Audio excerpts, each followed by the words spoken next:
First of all, this is a conversation about restarting your print business and thinking like a startup to revitalize your opportunities and expand them for sure. And today I am beyond honored to pull back, you know, that from that scene from The Godfather 3. Every time I try to get out, they pull me back in, which will be very evident when the ladies tell them more about themselves. But for their current roles, I am honored to welcome Helene Blanchette she is the president of MyJane, she will explain what that is, which is a startup essentially, and Shuchi Sarkar, who is the chief marketing officer for Pure Isolates, another startup. So I'm Deborah Korn from PrintMediaCentr, your intergalactic ambassador. I will be your host for this topic.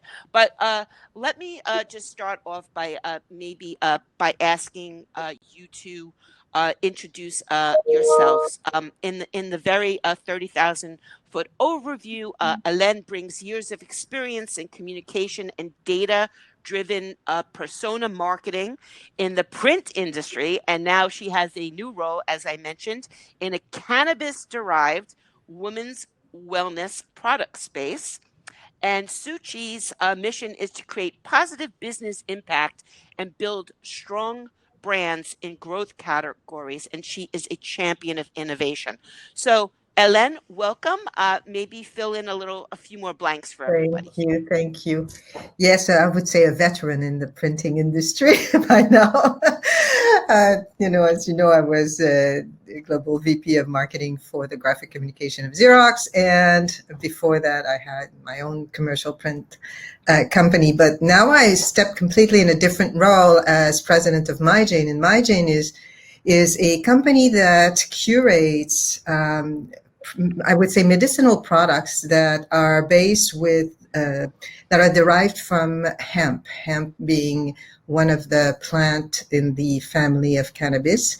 And it is not what people think. If people think, Helene stepped into the world of cannabis, it's products that are really medicinal. Like this is one of the products, which would be an anti-inflammatory. So it's all products related to wellness, but women's wellness. So women's wellness, we address women's needs, whether it is pain, stress, sleeplessness, aches and pain, and anxiety. But we also help women that are survivor of human trafficking. So in each of our box, because we have beautiful curated boxes behind me, we include a piece of jewelry that is made by a survivor of human trafficking. So we really have a full loop of women helping women live and feel better. And I also just want to mention that you are empowering them to have their own businesses as well. Yes, and this is something that we pivoted and reinvented ourselves as a small business very quickly when COVID happened, because obviously the company was fairly new, so we didn't have a lot of traction on the market. When COVID happened, we realized that women were even getting into more jeopardy due to all of the layoffs, and that was touching a lot of women and minority. So we opened right away a new channel that we call the micro affiliate program, and helping women earn a living from selling as well as using the products that we have for their health and for earning a new livelihood. Well, I had the honor of attending one of your empowerment events the other night, and I woke up this morning. I said, "Good morning, badass." I think everybody should check out myjane.com and see what's going on there. Shuchi, why don't you tell everybody what you're currently doing and your connection to the printing industry? Sure. So, like Deborah said, I'm also from the print industry.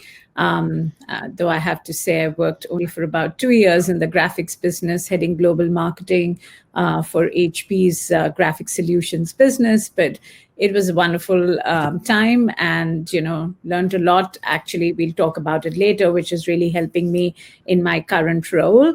My company is also in the larger cannabinoid space. So as Helene mentioned, people tend to think of cannabis as just THC or marijuana or weed. Actually, the plant itself has over 90 different kind of cannabinoids, which are rare and novel, and they have benefits that are very wide ranging. And our company is actually going to be in the space of creating some of these rare and novel cannabinoids and supplying them to companies like Helene's and others, and really enabling the creation of products that will help people in different ways and manners. It's also a startup. Actually, we are in stealth mode. I was telling Deborah, wish I could give you my real brand name, but we launch on the 15th of September.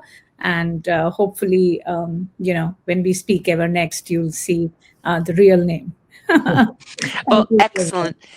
It is just fascinating that two of the highest ranking women in the printing industry have gone to startups and in this space, which is a growth area. There's you women, you ladies are not dumb by any means sense. So you are probably foreshadowing where we're all going to end up too. So I really appreciate that you've taken this time to come back and help the printers and the other people on this webinar think more like a startup, which could be working with a limited budget, working with limited resources, trying to carve a new space.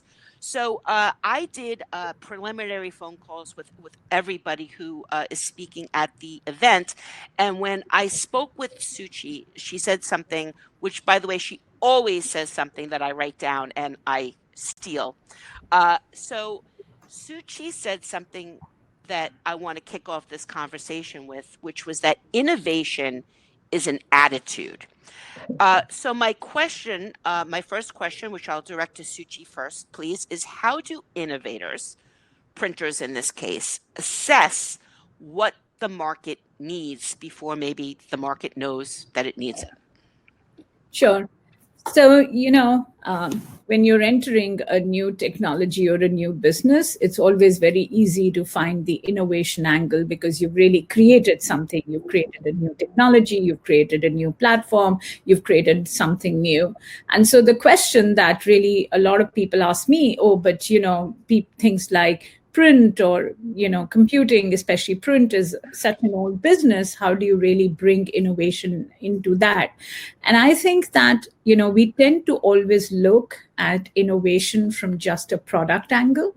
Actually, innovation is far larger than just the product itself. You can have innovation in your supply chain. You can have innovation in the way that you manufacture or distribute. You can have an innovation in the way that you market your product. You can have an innovation in the way you source your materials. So last time that I was speaking to Deborah, I was mentioning, if you look at Amazon or you look at Dell, they are all innovations that weren't really truly product, but more in the area of supply chain or distribution. You look at Netflix, which created a completely new model that wasn't really just the product. So I think in print, the way to do it is not only to look at those elements and your service and the other solutions and services that you bring to the customers, but also I think having an external focus, really understanding in today's world, especially with the pandemic, what are the opportunities for print to really reach out to the brands and the customers, and what are they looking for? All brands are trying to figure out in this space where there is no physical retail, people are not walking into stores, where there are no live events, which is such a big part of B2B. How do you actually give print a role in such an environment? Is there more promotion you can do with brands that engage people through either direct mail or through packaging or in some other ways? So I think you need to look at the entire thing. Can I get closer to the customer by really understanding what they're looking for? Can I look at some supply chain or some distribution innovations? Can I get into some solutions that my customers are looking for? And we'll talk about one later specifically that I dealt with in printing over the last few months. So for me, I think innovation is, like I said to Deborah, it's an attitude. You don't think of yourself as a legacy industry, as a legacy company. Think about what is it that you can do and root yourself in what your customer is looking for. Slightly long-winded answer, but I thought this is really the key of what we wanted to discuss today. Yes, and there are no long-winded or winded answers because this is a discussion for this. Something I'd like to echo that you're saying is that I heard of a couple of printers who I think supply chain distribution is a very interesting way of opening a door right now. And there were printers who had access to industrial size hand sanitizers, and their customers had no hand sanitizers. And so they made sure that they ordered extra and were distributing to their customers or to people that they wanted to do business with. Now that was an innovative way to open a door to a new customer. By the way, restaurants were doing the same things when people were having a hard time getting groceries. They were pivoting to innovating, to do whatever they had to do to sell cleaning supplies, food, uncooked food, whatever they could do to stay relevant and stay in people's faces. Helene, innovation is your middle name, I would think. We were working very closely before you went off on your new venture to reach print customers and teach them about innovations. So what is how do you answer this question about assessing innovation and supplying market needs? Yeah, so I completely agree that it's a mindset. And I will give you a very simple innovation that I saw recently. And it is there's a company that I won't name that had a envelope with different coupons in it, right? And that they send by the mail to people. And during COVID, they said, well, we can't afford to have the plant open and at idle, so we're not going to do the coupons. Their franchisees went, well, what are we going to do? It's our livelihood, right? So they just changed it to a little mini catalog and called it Trending Now, and decided that they were going to do it on their own if that's the case, right? That's innovation. That right there is innovation. Two things in there that are really critical. They understood that people are at home. That's all you have to do right now. You have so much time to look at, to look at these little catalogs, and we're all starving from spending a little something somewhere. Second, and thirdly, it's much easier.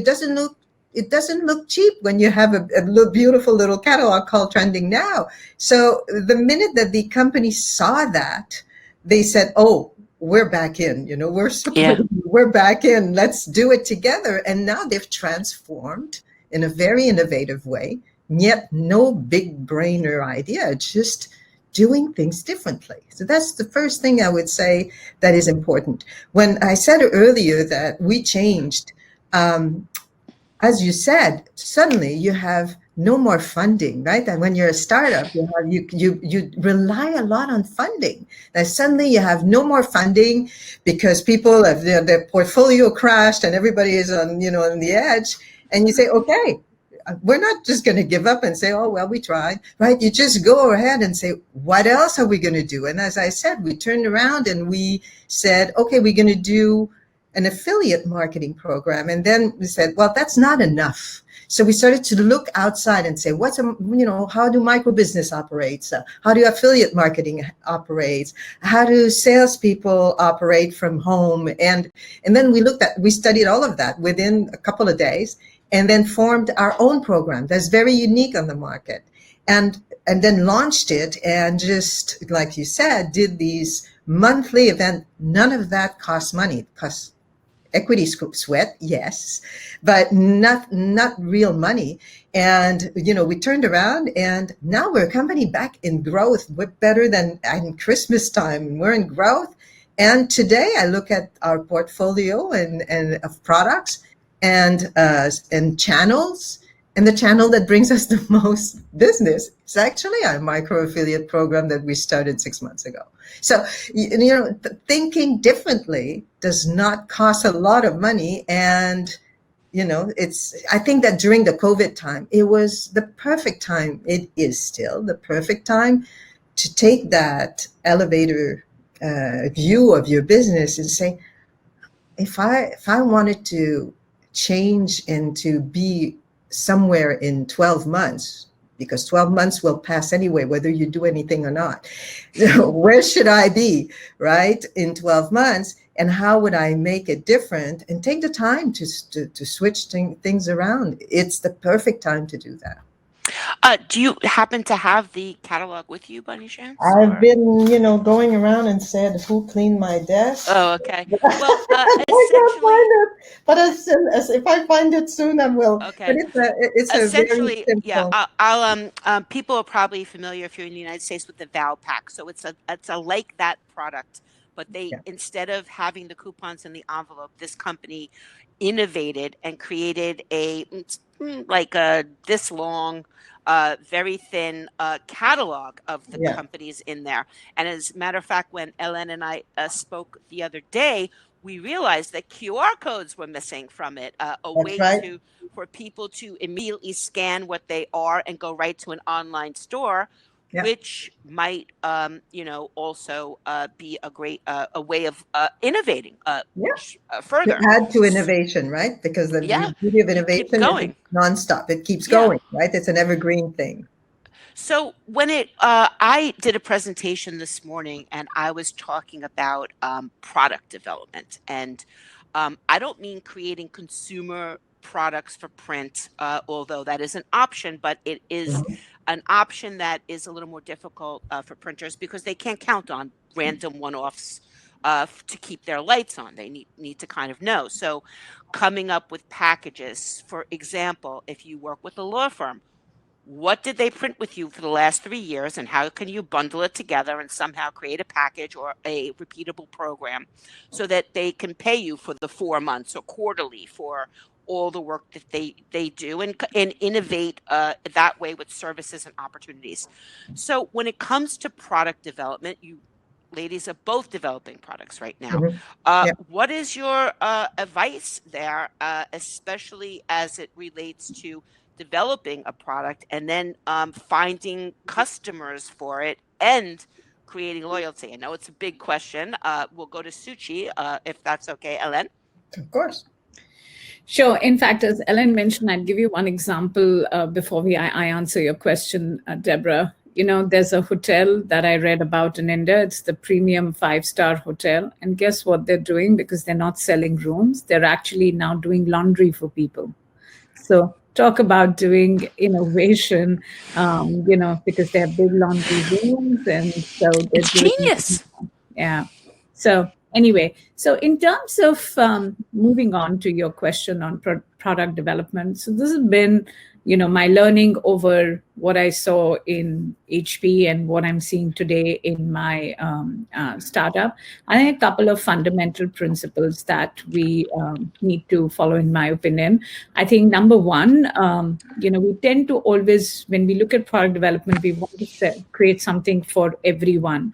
And I feel like that never really works out. So really understanding, as you mentioned, if you are dealing with a law company and that's your customer and that's the vertical or segment you've been focusing on, I think really understanding who is that person you want to create the product for is really important, especially in today's time.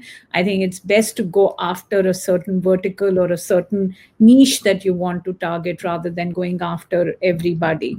And so within that segment, then, deeper diving into what their current challenges are. I feel like if you can either solve a challenge or meet an unmet need, it really happens. So if it's the legal firm and they're dealing with the fact that they're very distributed organization and they need their print needs met across different locations, but they also want consistency in the material that they're getting. How, even if you're a small shop, and not one of those national printers with distribution everywhere, how can you really help them meet this need, if that is their need, or whatever other thing that their challenge might be? So I think identifying the segment, identifying the key challenges that they are facing today, and then looking at, what is it that you can do in order to meet that challenge that's competitive to you. I think,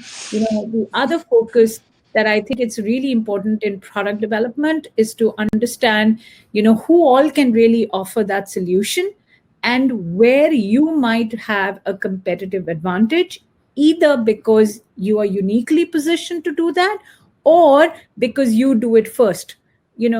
I think people tend to sometimes underestimate the fact that if you do it first, you uniquely get some advantages. And I think that's really important to understand, because frankly, the world of what in the old days in marketing we used to call unique selling propositions is no longer there. Frankly, more and more the world is becoming so homogeneous that one is always looking at inventing these unique selling propositions. And I think one of them is also, time to market. Are you the first one? Are you able to really bring something that's a bit more comprehensive?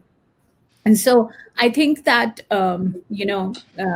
looking at your segment, looking at their challenges, really deep diving into what is it that you can offer. Can you offer that competitively? And then I think the biggest thing that I found is not cogitating so much. I mean, don't be rash and don't just jump into it without thinking. But I think time to market and speed is also important. Sometimes we spend so much time just thinking, talking, aligning, that we forget that the market is actually going by. And so I think that as well, like once you've done a certain amount of due diligence, I would say, especially in today's environment, the need is to move ahead. Everything need not be 100%. If you're 80%, I would say go. So that would be some of the things that I would recommend as you look at product development, and solutions more in the area of printing. And just to give an example that might fit in is those printers that immediately said, "Oh, people might want to have logos on their masks Correct. and logos on their PPE," and they came out first. And you might not think that's an innovation, but it is a product development, and you could create a package with, well, if you need a mask, you might need hats, and you might need shirts, and you might need other things, and bundle it together. But that was something that was the first people were at the top of that pyramid of getting those orders. And then everyone else was like, oh, I need a distribution and a supply channel for that as well. So it kind of applies there. And Deborah, if I may add another example to what you just said, everybody knows that more and more consumer behavior is moving online. Typically, we have never developed packaging for online. We've always developed packaging for a store. If I walk in, what is the brightest, whatever stands out. But today, when a guy is seeing that packaging on an e-commerce site, on Amazon or somewhere else, how can you help your consumers develop packaging that is more intuitive for online? It's not just the 3D images and stuff. I think there could be some innovation there that leads to us being able to really look at products better online. I'm always struggling, and I have bad eyesight, so trying to look at that small computer screen and trying to figure out exactly what this pack is saying, what is the thing, is sometimes a big pain. So I mean, these are some things that people could look like at trends out in what's happening. That's a fantastic point. Helene, we're talking about product and process development in the innovative space. What is Yeah, and your... to build on what Shashi was saying about niche, I'm looking at the cannabis market, for instance. So if you don't understand the cannabis market, you will have a stigma to begin with, and you will think, oh, smokers and stoners and things like that. Which the market, of course, there's some that are into this, but the market is not about that. The market is about, like I said, medicinal and benefits. So here, and everything I'm going to show you as packaging here, okay? So you have like these, relax little stick, and they come into this packaging like this. Each of the products that we receive, because we receive tons of products, all have these packaging, and they come with all of these different cards that come with it. Myself, when I develop packages, I develop packages that I will first test. So I will make short runs of packaging like this, right? And then you have also very important to understand and read about the industry, and even order online to understand what the products are. Security is also a feature that's important. So the printers, some commercial printers are inventing really, like, I have to press here this little packages to be able to open it, and once inside I have another flap that opens it, and then inside I have the product that has also labels. I mean, it's printing all over, and there's quite a lot of interesting and safeguard for children packages that are being done in this industry. So first, understanding the industry. I have companies that said, I'm going to work with you to understand your business. And then you have commercial printers that have unique technology, like all of our belly bands on our products are made with the Iridesce technology by Automate 123. And this is like, it really makes it stand out when in the retail environment. But obviously during the COVID, we do have online, so we show more the inside of the box. And I had a video to show you all of the packaging that are in my box. I don't know if you have it, but Yes, we can show it now. Morton, okay, let's do you show want to do that that? so that you all see the Is Morton here? intense printing that's in everything that is Okay, surrounding this industry. I will do it.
I might have muted your microphone, so just turn it back on, please.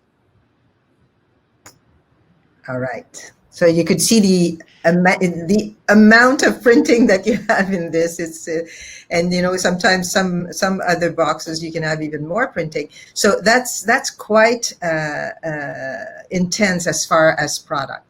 Now, if I look at first understand the industry, understand all of the products that are related to this industry so that you understand what role you can play and all of the different innovation in packaging so that you have the security features in some of the products.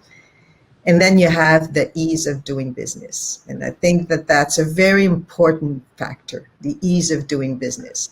And one that I found, if I may, that is giving it all to us is Next Day Flyer. I mean, the name does not at all portray what they do. I understand that they're stuck with it, but when you go on that, and I discovered them by coincidence, but once I did, I mean, I was completely hooked because they understood the industries in growth.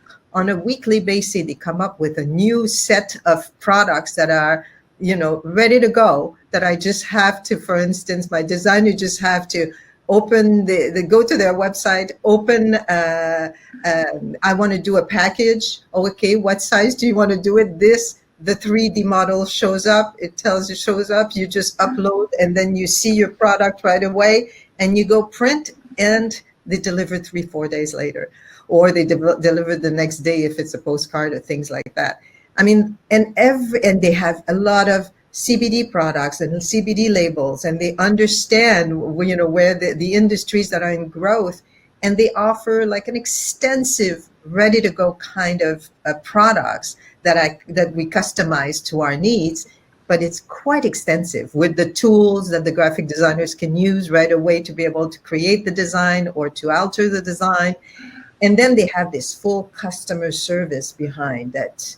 They never leave you a moment hanging at every step of the process. You know where your job is. They text you. They send you email. They don't say, "Well, I sent an email, but you didn't answer." If you don't answer, they call you. They text you. They're all over you, making sure that they are going to deliver on time and deliver on the promise. And as I said, bringing new products constantly. And the only way they can do that is by understanding very well where the industries that are in growth. Because during COVID, not everybody is actually in decline. A lot of companies are in growth. So who are those companies that are in growth? And the cannabis industry is one of them. And who are the companies that are, benefiting from what's going on? And how do they do business? And what do they use as products? This is work that is important to do. So I really support what Shuchi said when she said, take a niche and understand what they do, talk to people, and work with. So we jumped ahead a little in our discussion because, but not really, because you're tying it all together. What this section was going to be titled was People Want a Paradise of Customer Service, which is what exactly that you just described, in the fact that I know we had a conversation the other day. You went in originally to Next Day Flyers just looking for a postcard, a quick postcard, down and dirty. Yeah. And Next Day Flyers, they had good SEO. You found them. You went in. At that point in time, getting it out was the most important thing to you. But what happened is that you discovered a paradise of customer service that was educating you, that was telling you along the way what other opportunities there were to do business with this company, and then they kept supporting it with content and information and following it up. So and tools, and tools, to see the 3D packaging come together, which, by the way, is really important, especially if you have people's faces. I've been on the ugly end of an eye in a flap, not a good, or a part of a face not lining up, not a good situation when you're working for a giant global brand.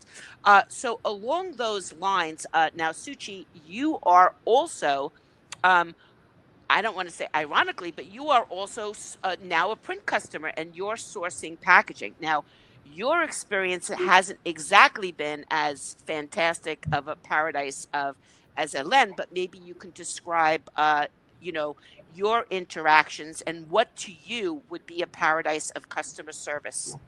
Sure. So I think, Ellen, you were very lucky. I unfortunately had to meander my way around a bit. So, we're a B2B brand, and, our product, unfortunately, the sizes in which the customers will buy could vary very much. It could be, a 5 kilogram pack, or it could be as small as 100 gram pack. And one of the tenets of our brand is all around sustainability. And I was looking for packaging that was more, of course, sustainable, but also stuff that we could transport.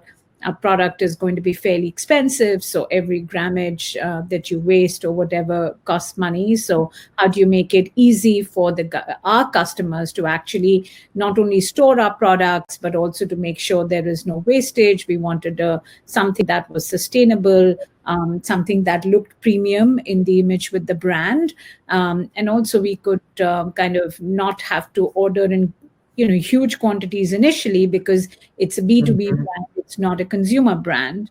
And to be honest, I mean, given my time in HP, I had a lot of contacts that I could reach out to, but I found that it took us a lot of time to really get to somebody who could cater to a more smaller business like ours, which was starting off and probably needed a bit more hand holding on, here are our options, this is what you can do, we can also help you packaging, we suggest that you do it in X way or Y way. So it was a lot of hit and miss, talking to different kinds of people and understanding all the different options, and then trying to piece this together and come up with something that actually worked. I really wish that there had been a more seamless way where I could have actually reached out to somebody who offered more packaging in the area of sustainability and been more a help and an advisor. I was ready to pay for that service, knowing that it would ease and ease the work that I was going to have to do. Like, Ellen knows very well, in a startup, the biggest thing is you're struggling for resources. And the more that you can, exactly, and the more that you can actually, get people to help you, because manpower is also a resource, and you have limited manpower. It would have been great. I wasted not wasted, but I invested a lot of time really going through this whole process. And yes, ultimately, we got to what we needed. But, I was thinking to myself, I mean, I had all these connections. I knew all these people, and yet it took me so much time. What about people who actually have no connections? Welcome to my world, Shuchi. This is why I spend all day talking to printers and saying, oh my God, nobody understands what you do, what you can do, and how you can help them. So what would have been, I mean, it might be a little more difficult for you than it is for LN, because you're still undercover. You're not out there with the brand yet, so people can't really reach out to you. But what would you have been looking for, like on websites, as like the first thing you would have wanted to see? I'm assuming it's you reflected in it somehow, yeah? Correct. So first of all, I have to say it would have been better if some of the people had better SEO, because honestly, when I hunted on Google for, sustainable packaging and things like that, I went to some real weird sites. And so I feel like if there was better, people who really have this products and services that they can offer, probably optimize their search words a bit better. Number one. Number two, even when I got on the websites, it was very difficult to understand exactly what was the sustainable product that this printer or packaging person was offering. So, organizing it in a manner that was easy for me to navigate and say, okay, I'm looking for, whatever sustainable packaging in flexible or hard or whatever it is. This is the quantity requirements. This is the kind of product that I'm producing, a liquid, a powder, or whatever. And therefore, I can reach out and really understand that, figure out that this person can help me, as well as a lot of them eventually I found did have design capabilities, but it was somehow never reflected on the website. They actually could help you in that as well. It was more functional about the hardware they use and, stuff like that, but really looking at it to say, okay, I can do this. I cater to small, medium businesses. We provide end-to-end solutions that help you not only design your packaging, but find the right materials, do that.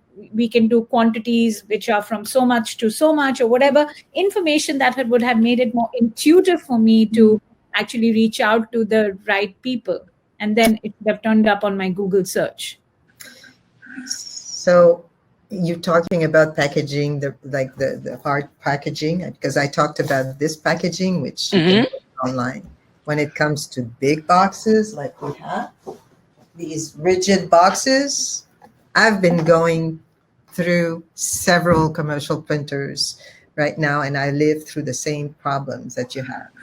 I mean, it's so difficult to get. It's like I get a lot of, well, give me your design, give me your specs, and we'll give you a quote. And basically, the sales response. I need to have. I'm not sure exactly what kind of cardstock do you have that is sustainable, so that we can say do you have paper made out of bamboo now, or you're trying to understand what's available, but it's like, oh, I'm sure we can find it, but it's not